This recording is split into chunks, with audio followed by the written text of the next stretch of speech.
जी, बिस्मिल्लाहिर्रहमानिर्रहीम, अस्सलाम वालेकुम। Now we are formally starting our discussion on defining the objectives of the study. Very quickly reviewing what we have done so far in the last sessions, in the last week, in multiple sessions, we discussed how to write literature review. For literature review, को very quickly revising and reviewing what we have done.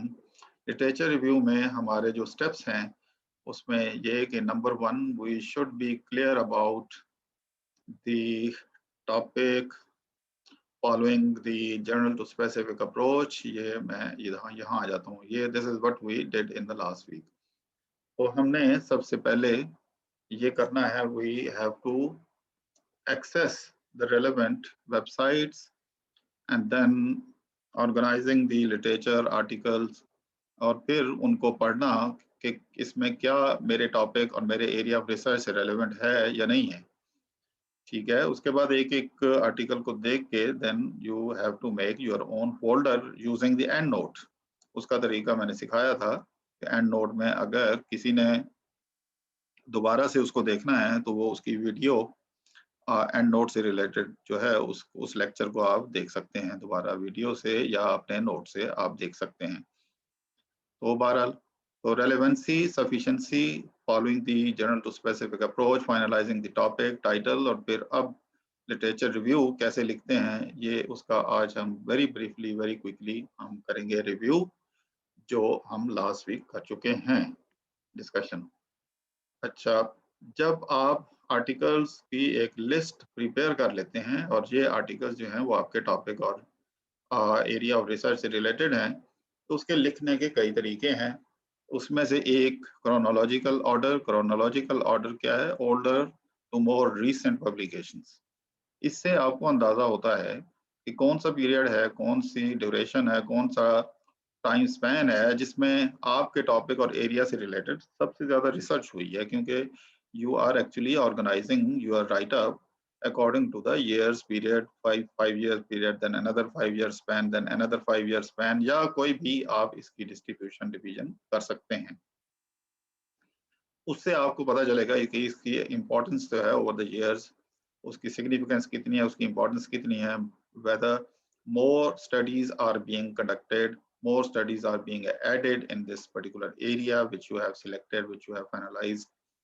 तो ताकि आपने देखना है कि आपने फिर कौन सी डायमेंशन उसमें ऐड करनी है, क्या आपने नोवेल्टी उसके अंदर लेके आनी है, क्या नया थीम लेके आना है, क्या नई मेथडोलॉजी लेके आनी है। तो जाहिर है कि ये सारी चीजें आप प्रीवियस स्टडीज में जब पढ़ते हैं तो वहीं से अंदाजा होता है कि आपने क्या ऐड करना है। उसके बाद मैंने बताया था कि आपने एक लॉग फाइल या फैक्ट शीट बनानी है, समरी, क्योंकि जब आप पढ़ रहे होंगे आर्टिकल्स को तो साथ साथ जो इंफॉर्मेशन आप नोट करना चाह रहे हैं that should be recorded, noted in your own words. अपने ही अल्फाज में इसको लिखना है। और इसमें ये तो लंबी चौड़ी शीट है, लेकिन इसमें आपने वेरी स्पेसिफिकली बहुत शॉर्ट करके आपने लिखना है। ये तो समझाने के लिए लंबी लंबी चीजें इसमें लिखी हुई हैं।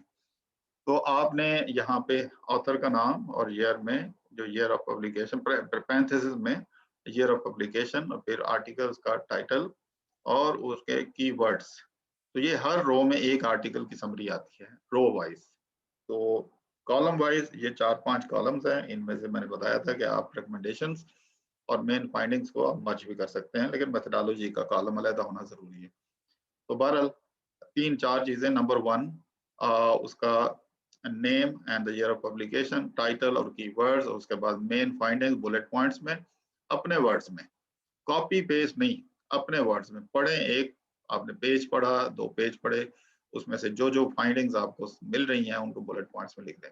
मेथडोलॉजी, मेथडोलॉजी में क्लियरली लिखें ईयर ऑफ पब्लिकेशन क्या है और किस लीडिंग थ्योरिस्ट को फॉलो किया गया है, क्या वेरिएबल्स हैं, यानी डायमेंशंस और वेरिएबल्स क्या हैं, रिसर्च का पीरियड क्या है, यानी डाटा सेट जो यूज किया गया है वो टाइम सीरीज है, क्रॉस सेक्शनल है, किस साल में स्टडी हुई वगैरह, ये सारी चीजें। डीबीआईबी और फिर मैथमेटिकल इक्वेशन और मैथमेटिकल मॉडल्स के नाम, ताकि आप ये ऊपर की जो गाइडलाइन दी हुई थी उसकी रोशनी में ये जो थ्योरेटिकल मैथडोलॉजिकल गैप है उसको आप क्लियरली आइडेंटिफाई कर सकें, ताकि जब आप अपना मेथड डिफाइन करें, अपनी टेक्निक स्टैटिस्टिकल मेथड्स आप यूज करें, तो वो क्लियरली प्रीवियस स्टडीज की मेथड्स को क्रिटिसाइज करते हुए आप जस्टिफाई कर सकें कि आपका मेथड किस तरह से बेहतर है उनके मेथड से। उसके बाद कोई रिकमेंडेशन, ये मैंने बताया कि इस कॉलम को आप इसके साथ 3 के साथ 5 को 3 के साथ मर्ज कर सकते हैं। और एक और जो इम्पोर्टेंट चीज़ है वो है लीडिंग थ्योरी, क्योंकि हर स्टडी में अबव ऑल, इकोनोमेटिक्स में भी हमने डिस्कस किया था बड़ी डिटेल से, above all the first step is theory, understanding of the theory. तो जिस आर्टिकल को आप पढ़ रहे हैं उसने किस थ्योरी को, किस थ्योरिस्ट को, किस लीडिंग स्टडी को, किस बेस आर्टिकल को अपना रिसर्च का बेस बनाया है, अपना रेफरेंस पॉइंट बनाया है। ये सारी चीजें जब आप ये देखें, ये एक लंबा चौड़ा टेबल बनेगा ये, और मैंने कहा था कि हेडर रो रिपीट में आप रखेंगे ताकि हर पेज पे आपको हेडर रो जो है वो नजर आए कि आप क्या कहाँ किस कॉलम में लिख रहे हैं। ये करने के बाद जब ये समराइज हो गया, इसका फायदा क्या होता है कि जब आपने ये बुलेट पॉइंट्स में लिख दिया, तो आप अगले 10-15 मिनट में ही सिर्फ इसको गो थ्रू करके आप बता सकते हैं कि इनमें से कौन से आर्टिकल्स हैं जिनकी डायमेंशंस एक जैसी हैं मोर और लेस, उनमें similar, what are the similarities, what are the contrast, और उनमें सिमिलर मेथड्स हैं या डिफरेंट हैं या क्या है। अगर आप पूरे 10-12 आर्टिकल पढ़ के फिर सोचने बैठेंगे तो एवरीथिंग इज गॉन, इसलिए कि मेमोरी फेड हो जाती है और फिर आपके जहन में वो नहीं रहता 10 आर्टिकल पढ़ने के बाद। लेकिन अगर 10 आर्टिकल पढ़ने के साथ साथ आपने हर आर्टिकल का इस तरह से ये समरी और मेन पॉइंट्स लिखे हुए हैं, तो फिर जब आप इसको गो थ्रू करेंगे तो इसके 2 फायदे हैं। Number 1, you will be able to find out the similarities and contrasting points, और फिर क्रिटिकली आप इवेल्युएट करके अपना गैप भी लिख सकेंगे। नंबर 2, इसका फायदा ये है कि आपका वो जो एक मेमोरी लॉस, यानी जब आप 10 आर्टिकल पढ़ने के बाद आपको समझ नहीं आ रही होती कि क्या हुआ, क्या था, फिर दोबारा से पढ़ने पड़ते हैं, उस तरह से आपका टाइम भी बच जाता है। और तीसरा इसका फायदा ये है कि ये फॉरएवर आपके पास रिकॉर्ड है। आप फ्यूचर में इसके ऊपर कोई रिपोर्ट लिखना चाहें, इस टॉप किसी भी आपका पसंदीदा जो टॉपिक है, फेवरेट टॉपिक है जिस पे आप रिसर्च कर रहे हैं, तो उस टॉपिक पे अगर आपने कभी स्पीच देनी है, कभी न्यूज़पेपर आर्टिकल लिखना है, कुछ समरी देखनी है, या फ्यूचर में कोई रिसर्च करनी है दोबारा, तो वो आपको ये फैक्ट शीट या लॉग फाइल जिसको मैं कहता हूँ, ये it will be very useful and helpful. फिर मैंने आपको बताया था कि राइट अप करना कैसे है और राइट अप में क्या चीजें होनी चाहिए।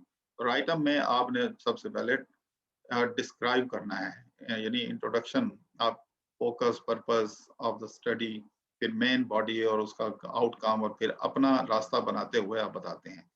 तो क्रिटिकल इवेल्युएशन के बाद आप बताते हैं कि मैं ये करने जा रहा हूँ, और इसकी कुछ एग्जांपल्स भी मैंने आपके साथ शेयर की थी जो कि अभी स्क्रीन पे भी आ रही हैं, आप इनको स्लो करके आप देख भी सकते हैं।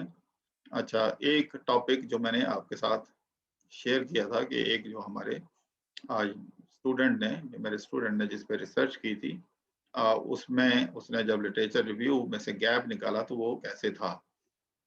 एक कुछ और एग्जांपल्स भी मैं आपके साथ आज शेयर करूंगा, लेकिन आज हमारी जो डिस्कशन है वो ये है कि इस लिटरेचर रिव्यू को सामने रख के हम कैसे objectives of the study define करते हैं।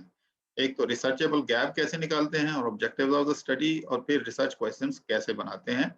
इसमें बहुत सारे टॉपिक्स मैंने चूज किए हैं, और फिर उसके साथ एग्जांपल्स दी हुई हैं हर टॉपिक से रिलेटेड, कि इस टॉपिक से रिलेटेड ऑब्जेक्टिव्स कैसे बनेंगे, इस टॉपिक से रिलेटेड क्या होंगे। तो ये लंबा चौड़ा एक काम आज होने वाला है।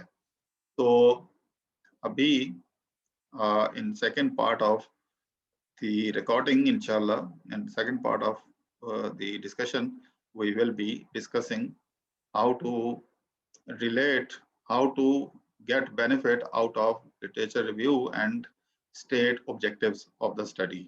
Research gap कैसे निकालते हैं, objectives कैसे लिखते हैं, और research questions कैसे लिखते हैं। तो ये हमारा जो लंबा चौड़ा काम है जो आज होने जा रहा है।